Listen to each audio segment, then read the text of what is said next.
24 કલાક બાદ બાળકની લાશ મળી આવી।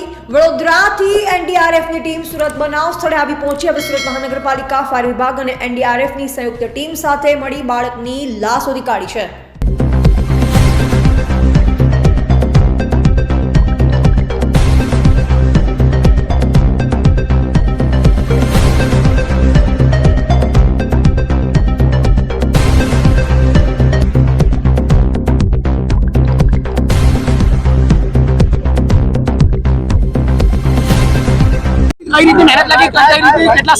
ગઈકાલે 5 કલાક ને 45 મિનિટે જે ફાયર કંટ્રોલમાં કોલ મળેલ ત્યાંથી કન્ટિન્યુ અમારી અવિરત ફાયરની 7 થી 8 ટીમો કન્ટિન્યુ કામમાં લાગી ગયેલી। એમાં અમારા સિનિયર અધિકારીઓ અને બધી ટીમ અહીંયા ઘટના સ્થળ પર પહોંચી અને કન્ટિન્યુ કામગીરી કરતા હાલ અમને સફળતા મળી છે। અચ્છા, કેટલો સમય કહી શકાય સફળતા મળી છે? 24 કલાક થઈ ગયા છે એ વાતને આજે।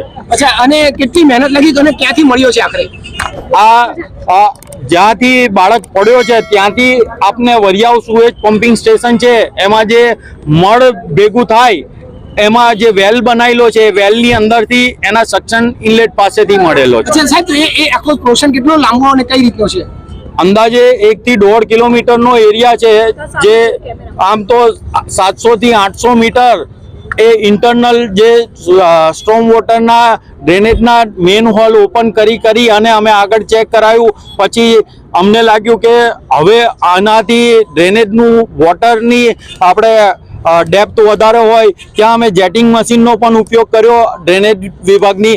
અને આગળ સર્ચ કરતા અમને વધારે શંકા લાગતી હતી કે જે આપનો આ પમ્પિંગ સ્ટેશન છે એની અંદર હોઈ શકે બાળક। તો અત્યાર સુધી એ કામગીરી ચાલુ હતી અને એક બીજી બાજુ આપણે બોટ નાખી અને ખાડી સાઈડ પણ જવાના ચાન્સીસ હતા, તો ત્યાં પણ આપણી સર્ચિંગ કામગીરી ચાલુ હતી અને હાલ સફળતા મળી। તો આ જે સફળતા મળી છે એ કઈ જગ્યાનો કહી શકાય ને કે ડ્રેનેજ લાઈન જ છે કે પછી પમ્પિંગની લાઈન કઈ જગ્યા? હવે આ જે ડ્રેનેજનું પાણી જતું હતું એમાં જ બાળક એ ડ્રેનેજ વિભાગ દ્વારા એમ કહેવામાં આવે છે આ ડ્રેનેજનું પાણી આવે છે અને ત્યાં વેલમાં ત્યાં સ્ટક થયેલું બાળક અને અત્યારે હાલ મળે। અને સાહેબ, જે રીતે વાત છે તો આજે આખો પાણીનો જે ફૂલો મારવામાં આવી રહ્યો હતો અને એના કારણે ક્યાંક બાળક ત્યાં આવી શક્યો, એ આપણી સફળતા કહી શકાય?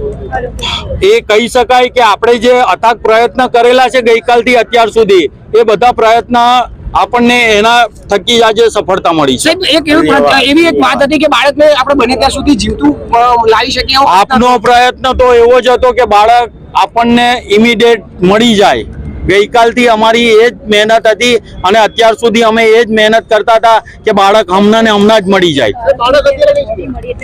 બાળક અત્યારે સ્મીમેર હોસ્પિટલ રવાના કરેલ છે। એટલે બિલકુલ જે આજે ગઈકાલે જે બનાવ બન્યો હતો ને જે 2 વર્ષનો બાળક આજે ડ્રેનેજ લાઈનમાં જે પડેલ હતો તેના કારણે કાલની ઝુંબેશ હતી। આજે ઝુંબેશમાં કાલે 7 વાગ્યાથી સવારે 8 વાગ્યાથી હાજર હતા। તેમાં અમારા કમિશનરશ્રી સાથે લાઈવમાં હતો, અમારા મેયરશ્રી સ્ટેન્ડિંગ ચેરમેન સાથે લાઈવમાં હતા, તેની સાથે અમારે લાઇટ એન્ડ ફાયરના બધા જવાનો સાથે હતા તથા દરેક મિત્રો સાથે હતા અને મિત્રોને કારણે સફળતા અત્યારે આપણને મળી ગઈ છે। બાળકની લાશ અત્યારે મળી ગઈ છે, પમ્પિંગ સ્ટેશનમાંથી મળી ગઈ છે। કેટલી કલાક પછી આજે કલાક જો તો કાલે 5 વાગ્યાનો બનાવ હતો, આજે 5 કલાક છે, 24 કલાક થયા છે। કઈ કન્ડિશન? અત્યારે કન્ડિશન તો બોડી ફૂલાઈ ગયેલી હશે અત્યારે, પણ જે આપણી બધાની મહેનત હતી સફળ થઈ છે। અને આજે વરિયાવ જે પમ્પિંગ સ્ટેશન હતું એમાંથી અત્યારે મળેલ છે। હોસ્પિટલ લઈ ગયા? હવે અત્યારે નક્કી નથી થયું। હું ત્યાં ખાસ બેનને સમાચાર આપવા આવ્યો છું કે આ રીતે બનાવ બનેલો છે।